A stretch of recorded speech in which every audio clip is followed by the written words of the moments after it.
오늘 우리가 함께 살펴볼 본문의 말씀은 마태복음 7장 1절에서부터 12절까지 기록되어 있는 본문의 말씀입니다. 오늘 말씀에도 우리에게 너무나도 잘 알려져 있는 유명한 말씀의 내용들이 기록이 되어 있는데, 그것은 바로 비판을 받지 아니하려거든 비판하지 말라고 하시는 말씀의 내용입니다. 사실 예수님 당시 유대인들에게 있어 자신들이 만든 계율로 그 이웃을 정죄하는 모습들은 매우 만연해 있는 모습 가운데 하나였습니다. 그렇기에 예수님의 이 말씀은 당시 사람들에게는 매우 충격적인 말로 들려졌을 것이 분명합니다. 그렇다면 오늘 말씀에서 예수님께서 말씀을 하고 있으신 이 명령에 담긴 핵심적인 메시지는 무엇이라 할 수 있겠습니까? 오늘 말씀에서 비판하다라고 번역되어 있는 예수님의 말씀의 의미는 판단하다라고 하는 의미를 담고 있는 표현이기도 하고, 그 외에도 여러 가지 의미들을 담고 있는 표현이긴 하지만, 정죄하다, 비난하다 라고 하는 등의 부정적인 뉘앙스를 지니고 있는 표현이기도 합니다. 그리고 오늘 본문 말씀에서의 예수님의 이 표현은 그런 여러 가지 의미들 가운데 부정적인 뉘앙스를 더욱 강하게 담고 있는 말씀의 표현이라고 할 수가 있습니다. 그러니 예수님께서는 제자들을 향하여 비난하며 정죄하지 말라라고 말씀을 하고 있으신 것으로, 비판 자체를 금하시기보다는 그러한 말들을 하고 있는 그 화자의 마음의 중심과 그 태도를 지적하고 있으신 것이라고 할 수가 있는 것입니다. 우리는 오늘 말씀을 통해 우리의 모든 말과 행동에는 사랑과 긍휼의 마음이 담겨 있어야 됨을 발견하고 깨달을 수 있어야지만 될 것입니다. 우리는 6절에 기록된 말씀이 언뜻 보면 뜬금없어 보이는 말씀인 것처럼 생각할 수 있지만, 사실 이는 5절까지의 말씀과 밀접한 관계를 맺고 있는 말씀이라 할 수 있습니다. 예수님께서는 복음을 개와 돼지에게 주지 말라고 말씀하고 있으신데, 왜냐하면 그 복음의 가치를 알지 못하는 자, 그 복음에 담긴 참된 의미를 깨닫지 못하는 자들은 그것을 오용하고 악용할 것이기 때문이라고 말씀하고 있으신 것입니다. 이것이 무슨 의미입니까? 복음의 핵심인 사랑을 깨닫지 못한 자들은 그 복음을 오히려 죄를 범하는 수단으로 오용하고 악용할 것이다라는 사실을 말씀을 하고 있으신 것입니다.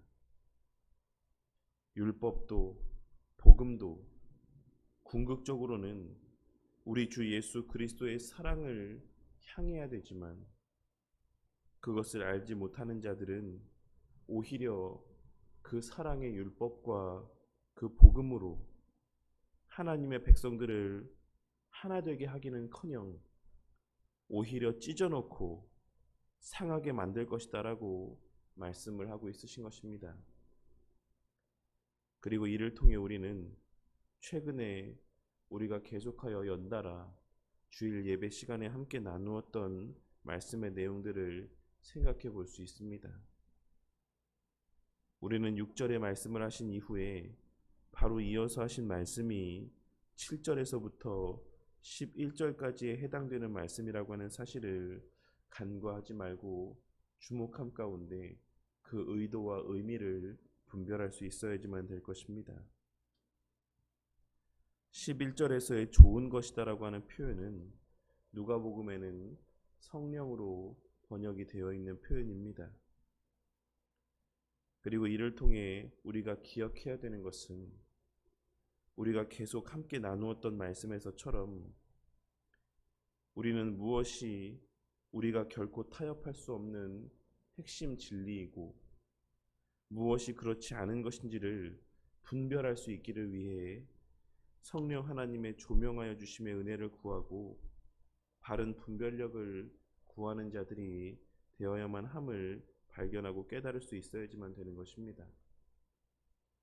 그리고 예수님께서는 그러므로 무엇이든지 남에게 대접을 받고자 하는 대로 너희도 남을 대접하라.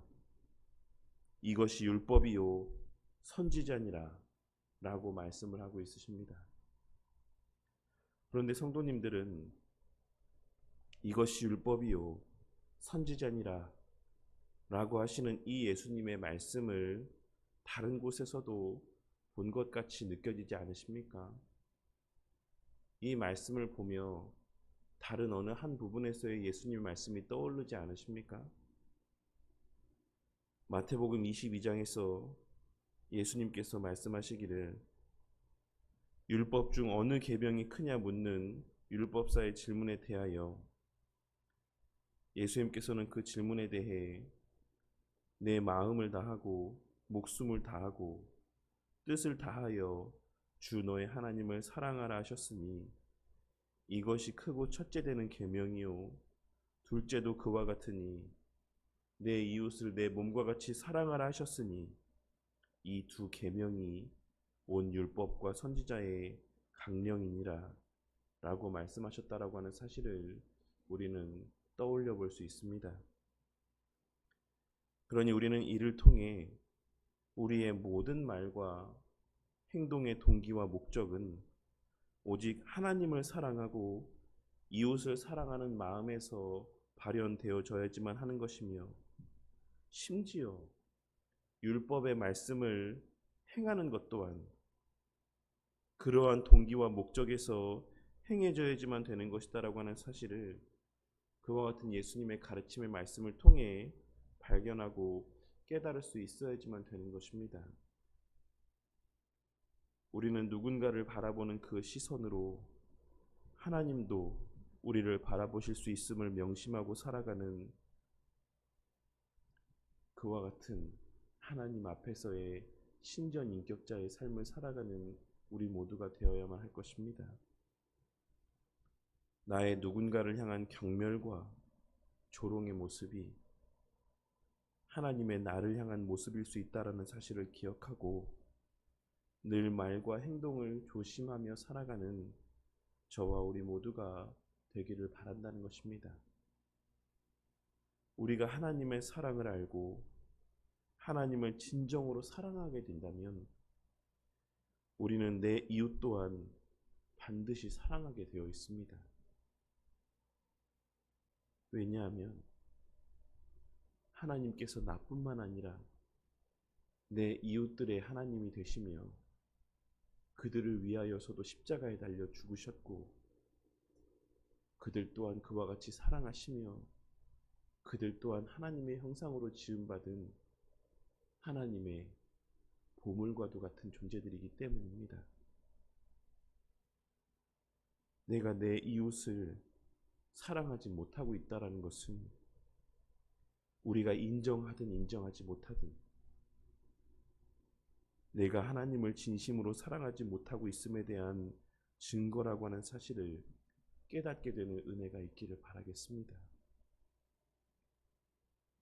우리가 내 이웃을 사랑하는 것은 물론 그 자체가 귀한 존재이기 때문이라고도 할 수 있겠지만 무엇보다 하나님께서 그들을 사랑하시기 때문이라는 사실을 우리는 결코 잊어서는 안 되는 것입니다. 이 시간 내 모습 가운데 이웃을 향한 내 주변 사람들을 향한 그와 같은 모습들이 만연하다라고 한다면 하나님을 진심으로 사랑하는 자가 되게 하여 주시기를 위해 성령 하나님의 도우심의 은혜를 간구하는 저와 우리 모두가 되기를 바랍니다. 그 이웃을 사랑하게 되기를 위해 먼저 기도하기보다는 내 마음 가운데 하나님의 나를 향한 사랑의 마음들이 더욱 깨달아지고 하나님을 더욱 사랑하는 자가 되게 하여 주시기를 위해 먼저 기도하는 그러한 지혜로운 자들이 되시기를 바란다는 것입니다. 그렇게 우리가 성령 하나님의 도우심의 은혜를 간절히 구하고 또 찾고 끊임없이 두드릴 때 하나님께서는 우리의 그와 같은 기도를 결코 외면하지 아니하실 것입니다. 그리하여 그러한 과정들 속에서 형제의 허물과 부족과 연약의 모습을 보게 되었을 때 내 자신에게도 자리하고 있는 동일한 허물의 모습들이 묵도되어지고 깨달아지며 그 죄된 모습에 대한 애통함 가운데 눈물로 회개하며 진심 어린 사랑을 담아 형제를 향한 은밀한 권면을 건넬 수 있는 저와 우리 모두가 되기를 바라겠습니다. 그렇게 교회는 하나 되어져 가고 그렇게 내 형제는 죄 가운데 돌이키게 되고 그렇게 우리 모두는 조금씩 성장하고 온전하여져 가며 견고하여져 갈 수 있는 것입니다. 우리 교회 공동체가 하나님의 말씀을 열심히 배움으로 말미암아 오히려 말씀을 많이 알았기 때문에 그 이웃을 늘 정죄하기 바빴던 이스라엘 백성들처럼 주님의 몸된 교회를 찢고 상하게 하는 교회 공동체가 아닌 주님께서 우리에게 주신 귀한 복음과 율법의 말씀들로 오히려 주의 몸된 교회에 찢어진 것을 회복시키고 그렇게 하나 되게 하고 주님의 우리를 향한 무한한 사랑을 증거하는 그러한 교회 공동체가 되어가게 되기를 바랍니다. 그리하여 우리 교회 공동체 안에서 주님께서 우리에게 명하신 여러 말씀과 가르침의 내용들로 말미암아 우리를 향한 하나님의 진정한 사랑이 서로를 향한 섬김과 기도를 통해 체험되어지고 그러한 과정들 속에서 우리 각자 또한 더욱 하나님의 충만한 사랑 가운데 거하며 우리를 통해 또 다른 누군가들도 하나님의 사랑을 깨닫고 그렇게 회복되어져 가며 그렇게 하나님의 사랑을 증거하는 또 다른 축복의 통로로서의 하나님의 백성으로 성장해 나아가는 그러한 우리 바른교회 공동체가 되기를 주님의 이름으로 간절히 축원합니다.